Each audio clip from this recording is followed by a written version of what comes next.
Good morning everyone.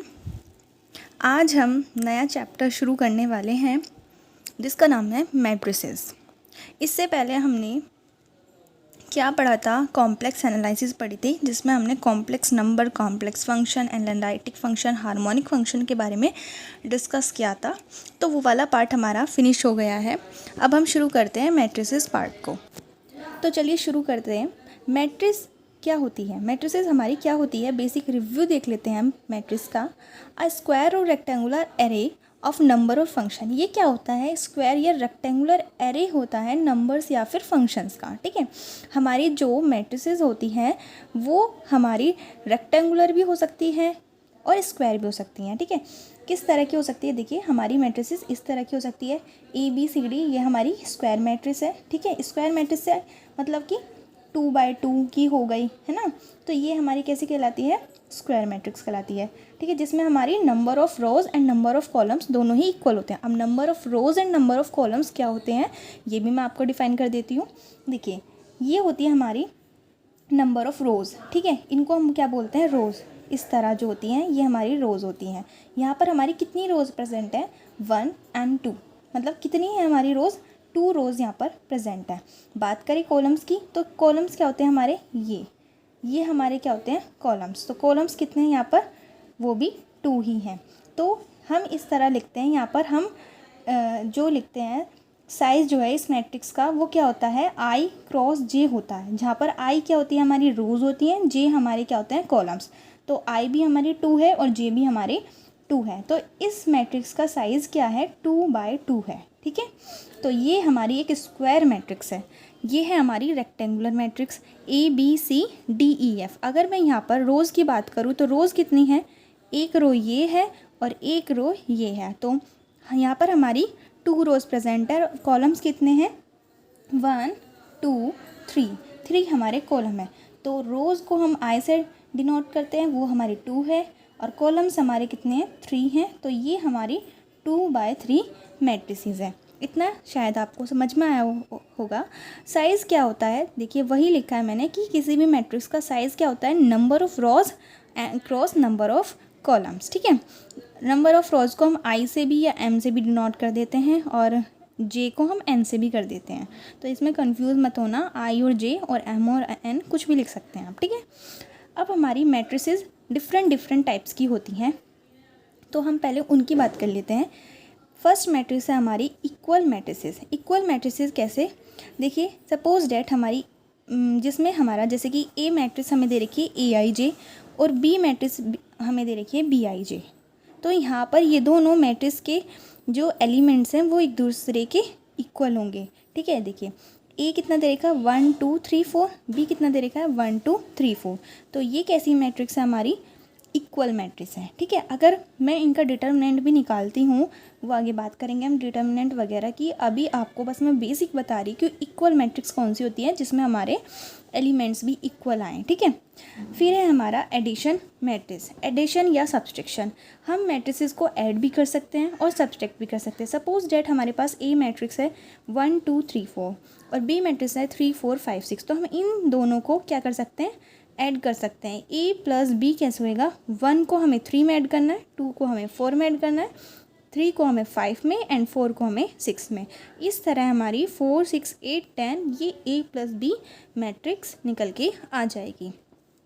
अब बात करते हैं कि मल्टीप्लिकेशन विद अ स्केलर। किसी भी मैट्रिक्स को हम स्केलर से मल्टीप्लाई कर सकते हैं।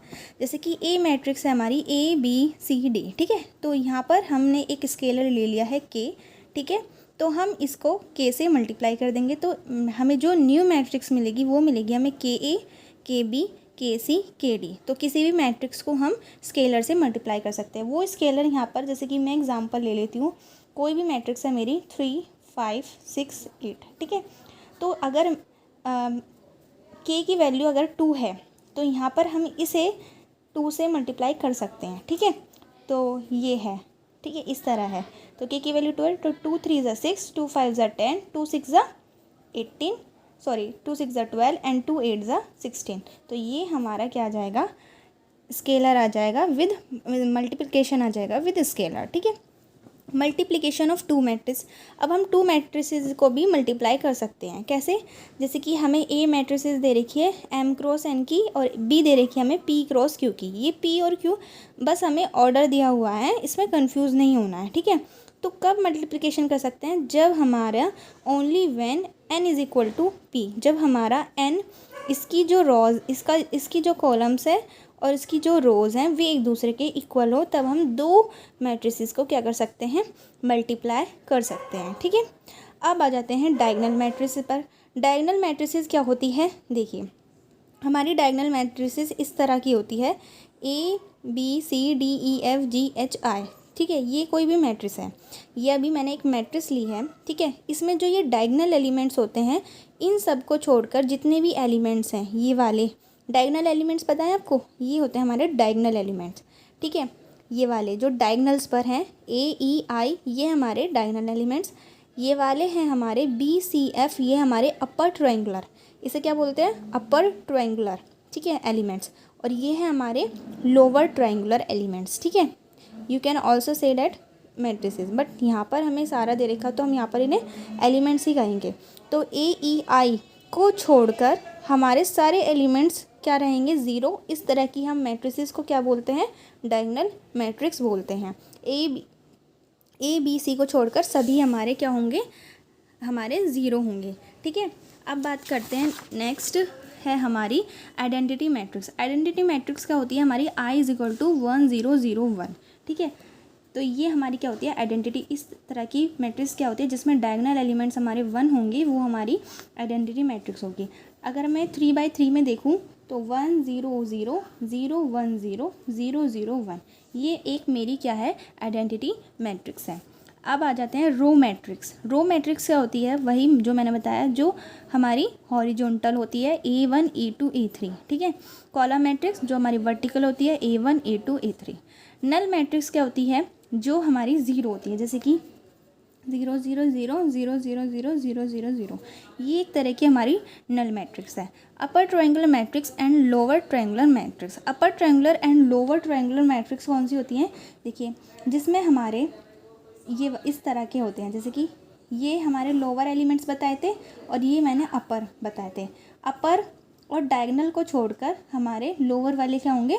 ज़ीरो होंगे। उस तरह की मैट्रिक्स को हम क्या बोल देंगे? अपर ट्रायंगुलर मैट्रिसेस बोलते हैं। लोअर ट्रायंगुलर में हमारे लोअर को छोड़कर सभी एलिमेंट्स हमारे लोअर और डायगोनल को छोड़कर सभी एलिमेंट्स हमारे क्या होंगे? अपर के ज़ीरो होंगे, तो वो होंगी हमारी लोअर ट्रायंगुलर मैट्रिसेस।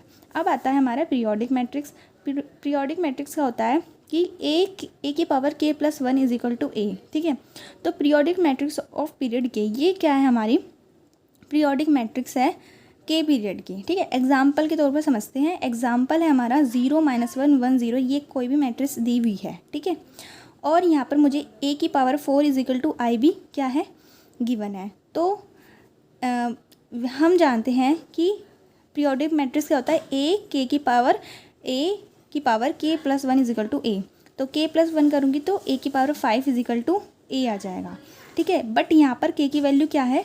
4 है, ठीक है। तो यहाँ पर k की वैल्यू कितनी है? 4 है। लेकिन पीरियोडिक मैट्रिक्स क्या बन रही है? e की power 5 is equal to A, ठीक है। अब नेक्स्ट बात करते हैं हम idempotent matrix. When a² is equal to a, जब a² a के इक्वल होगा तो वो मैट्रिक्स हमारी क्या कहलाएगी? आइडेम्पोटेंट मैट्रिक्स कहलाएगी, ठीक है। अगर मैं a² इस a को इधर ले आऊँ तो a² - के a इक्वल टू 0 हो जाएगा। a मैंने यहाँ पर कॉमन ले लिया है, तो यहाँ पर सिर्फ क्या बचा? a - i। जब भी हमारा कुछ जैसे कि यहाँ पर 1 होगा, ठीक है, 1 को हम आइडेंटिटी से भी शो करते हैं, तो यहाँ पर a कॉमन आ जाएगा, तो सिर्फ यहाँ पर 1 बचेगा। उस 1 की जगह मैंने i लिख दिया इक्वल टू 0, ठीक है। अब हमने इसका डिटर्मिनेंट ले लिया, तो mod of a is equal to determinant of a - i, ठीक है। अगर ये डिटर्मिनेंट 0 के इक्वल है तो इसे बोलते हैं हम सिंगुलर मैट्रिक्स। अगर डिटर्मिनेंट 0 के इक्वल आता है तो उसे क्या बोलते हैं हम? Singular matrix. अगर यहाँ पर i की वैल्यू अगर when a is equal to i, जब a किसके इक्वल हो जाए? i के इक्वल हो जाए, तो हम उस मैट्रिक्सेस को क्या बोलते हैं? नॉन सिंगुलर मैट्रिसेस बोलते हैं, ठीक है। अब इसके आगे हम डिस्कस करते हैं नीलपोटेंट मैट्रिक्स। नीलपोटेंट मैट्रिक्स कौन सी होती है? व्हेन e की power p is equal to 0 होगा, जहाँ पर p क्या होगा? हमारा इंडेक्स होगा। इस तरह की मैट्रिक्स को बोलते हैं हम नीलपोटेंट मैट्रिसेस। ठीक है, अब आता है इन्वर्टरी मैट्रिक्स। इन्वर्टरी मैट्रिक्स का होता है जहाँ पर हमारा ए स्क्वायर, ए जो है ए इन्वर्स के इक्वल हो, तो हम क्या बोलते हैं उसको, इन्वर्टरी मैट्रिक्स बोलते हैं, या ए स्क्वायर किसके इक्वल हो, ए आई के इक्वल हो। ठीक है, अब हम आगे बात करते हैं। अब तक तो हमने डिफरेंट टाइप्स की मैट्रिसेस देखी थी, अब हम बात करते हैं ट्रेस की। ट्रेस ऑफ मैट्रिक्स क्या होता है, देखिए ट्रेस कैसे निकालते हैं हम। जितने भी डायगोनल एलिमेंट्स हैं, सम ऑफ ऑल डायगोनल एलिमेंट्स हमें क्या देता है, ट्रेस देता है किसी भी मैट्रिक्स का। ठीक है, क्या, सम ऑफ ऑल डायगोनल एलिमेंट्स। मैंने डायगोनल एलिमेंट्स क्या बताए थे अभी, ए बी सी, ये हमारे डायगोनल एलिमेंट्स होते हैं, इनका सम ही हमें क्या देता है, ट्रेस देता है। सपोज डैट ए हमें पता है कि ए हमें पता है, ठीक है, तो उसका ट्रेस भी क्या होगा, हमें पता होना चाहिए। ठीक है, इसे मैं कैसे समझा सकती हूँ, जैसे कि ए का डिटरमिनेंट, जैसे कि मुझे पता है, सपोज डेट मान के चलते हैं कि ए का डिटरमिनेंट हमें पता है, तो अगर मैं इस ए के डिटरमिनेंट को किसी स्केलर से मल्टीप्लाई करती हूँ तो, और उसे डिटरमिनेंट में लेती हूँ, तो वो आता है हमारे के की पावर एन और डिटरमिनेंट ऑफ ए। क्या आता है, के की power n of determinant of a. इसको याद रखना क्योंकि ये आगे भी यूज़ होगा। एन क्या है, यहाँ पे ऑर्डर है, मैट्रिसेस का ऑर्डर है। ठीक है, ऑर्डर कैसे, जैसे कि सपोज डैट 3/3 की मैट्रिक्स है, तो यहाँ पर एन कितना है, 3 है। ठीक है, क्या है, एन क्या है हमारा, 3 है। ठीक है, तो ये ध्यान रखना है कि के ए के डिटरमिनेंट को हम कैसे लिख सकते हैं, के की पावर एन और डिटरमिनेंट ऑफ ए। अब यहाँ पर हमें ए नॉन है, ट्रेस ऑफ ए भी नॉन है, तो ट्रेस ऑफ के ए हम किस तरह लिखते हैं, के को बाहर ले लेते हैं स्केलर को और ट्रेस ऑफ ए लिख देते हैं। ठीक है, डैट मतलब कि डिटरमिनेंट ऑफ ए इनवर्स अगर हमें निकालना है और हमें क्या पता है, ए डिटरमिनेंट हमें पता है, हमें ए का इन्वर्स बताना है, तो हम कैसे निकालेंगे, देखिए ए का इन्वर्स मतलब वो डिटरमिनेंट ऑफ ए का इन्वर्स, ये हम इस तरह भी लिख सकते हैं। सबसे पहले मैं आपको एक चीज़ बता देती हूँ कि आप यहाँ पर कंफ्यूज होंगे कि ये डेक्ट क्या है, डेक्ट क्या है। देखिए डिटरमिनेंट को हम इस तरह लिखते हैं, कोई भी मैट्रिसेस को हमें अगर डिटरमिनेंट में लिखना है तो वो हम इस तरह लिखते हैं। ठीक है, क्या है, ये हमारा डिटरमिनेंट है। ठीक है, तो हम इसको हम डेक्ट ए भी लिख सकते हैं, तो यहाँ पर कंफ्यूज नहीं होना, हमें क्या निकालना है, ए इन्वर्स का डिटरमिनेंट निकालना है। ठीक है, तो हमें ए नॉन है, ए का डिटरमिनेंट हमें पता है। ठीक है, तो हम अभी हमने प्रॉपर्टी पढ़ी थी ये वाली कि ए इन्वर्स हमारा आई की इक्वल होता है। ठीक है, क्या होता है, देखिए ये ए की पावर 1 है, ये ए की पावर -1 है, तो ए की पावर 0 क्या होता है, 1 होता है, और 1 को हम क्या लिखते हैं, आई लिखते हैं। तो मैंने ए इन्वर्स को क्या लिख दिया है, आई लिख दिया है। हमने दोनों तरफ डिटरमिनेंट लिया, तो determinant of A inverse is equal to determinant of I. इन डिटरमिनेंट को अलग ले लिया, determinant of A inverse is equal to determinant of I. Determinant of A inverse इधर रहने दिया और ये हमारा डिटरमिनेंट ऑफ ए इधर आ गया। ठीक है, तो आई अपॉन ए का डिटरमिनेंट। ठीक है, अब आई का ए का डिटरमिनेंट हमें क्या होगा, नॉन होगा, तो हमने यहाँ पर ए लिख दिया है, सिंपली हमने क्या लिख दिया है, ए लिख दिया है। तो हमारा ए इन्वर्स का डिटरमिनेंट कितना आ गया, 1/a आ गया है। ठीक है, समझ में आया। और ट्रांसपोज, अब बात करते हैं हम transpose and transpose conjugate of A matrix की। ट्रांसपोज क्या होता है, सपोज डेट हमें कोई भी मैट्रिक्स दे रखी है ए बी सी डी। ठीक है, तो इसका जो ट्रांसपोज निकलेगा वो कैसे निकलेगा, जो रॉज हैं वो कॉलम बन जाती हैं। देखिए ए बी और ये वाली भी सी डी, क्या रॉज क्या बन जाती है, कॉलम। ये रॉ है तो ये क्या बन गई, कॉलम। इसको हम ऐसे कर देते हैं, इसको हम ऐसे कर देते हैं, तो ये हमारी क्या निकलती है, ट्रांसपोज मैट्रिक्स निकलती है। And transpose conjugate of a matrix, transpose conjugate कैसे निकालते हैं, देखिए ट्रांसपोज का अभी बताया था, इसका कॉन्जुगेट कैसे निकालेंगे। देखिए ट्रांसपोज, ए का ट्रांसपोज और उसका कॉन्जुगेट को हम ए डैगर से डिनोट करते हैं, किससे, ए डैगर, ये है हमारा डैगर। ठीक है, ये हमारा कॉन्जुगेट। ठीक है, तो हमें क्या करना है, ए डैगर हमें निकालना है। जैसे कि हमें ए मैट्रिक्स दे रखी है A B C D E F, क्या आप मुझे बता सकते हो कि इसकी रोज एंड कॉलम्स इसमें कितनी प्रेजेंट है, तो इसमें रोज कितनी है, 1 2 3 तो इसमें रोज है, एंड कॉलम कितनी है, 1 और 2 कॉलम है, 3/2 की ये मैट्रिसेस है। ठीक है, अब हमें पहले इसका क्या निकालना है, ट्रांसपोज। तो मैं इसका ट्रांसपोज कैसे निकलूँगी, ये वाली जो कॉलम्स है ये रॉ में चेंज हो जाएगी। ठीक है, तो ए सी ई और बी डी एफ, ये रॉज में चेंज होगी कॉलम्स, ठीक है। अब इसका डैगर निकालना है। डैगर निकालने के लिए ट्रांसपोज हमने कर दिया, रह गया क्या, कॉन्जुगेट।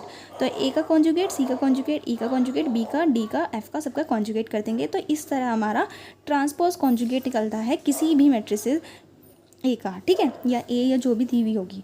अब कुछ प्रॉपर्टीज़ देख लेते हैं। अगर मैं ए इनवर्स का क्या करती हूँ, ट्रांसपोज करती हूँ, सॉरी ए का ट्रांसपोज का भी ट्रांसपोज करती हूँ, तो वो कितना आएगा, हमारा ए ही आएगा, ठीक है।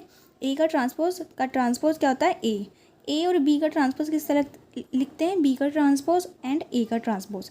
ए का डैगर और ए डैगर का होल डैगर क्या होगा, ए होगा, ठीक है। देखिए ट्रांसपोज का भी ट्रांसपोज ए होगा, डैगर का भी डैगर वापस ए होगा। ए और बी का डैगर कितना होगा, बी का डैगर और ए का dagger. Trace of A plus B क्या होगा, trace of A plus trace of B. Trace of A B कितना होगा, ट्रेस ऑफ बी ए होगा। तो ये प्रॉपर्टीज़ आपको याद रखनी है, काफ़ी ज़्यादा इंपॉर्टेंट है। आगे हम जो क्वेश्चंस करेंगे उनमें ये काफ़ी ज़्यादा यूज़फुल होंगी। तो आज की वीडियो में तो बस इतना ही। कल हम एडजॉइंट और इन्वर्स वगैरह, आइगन वैल्यूज़, आइगन वेक्टर्स के बारे में डिस्कस करेंगे एंड कुछ ट्रिक्स देखेंगे। तो आई होप आपको ये आज का लेक्चर समझ में आया होगा। एंड वीडियो को शेयर एंड लाइक करना ना भूलें। Thank you so much.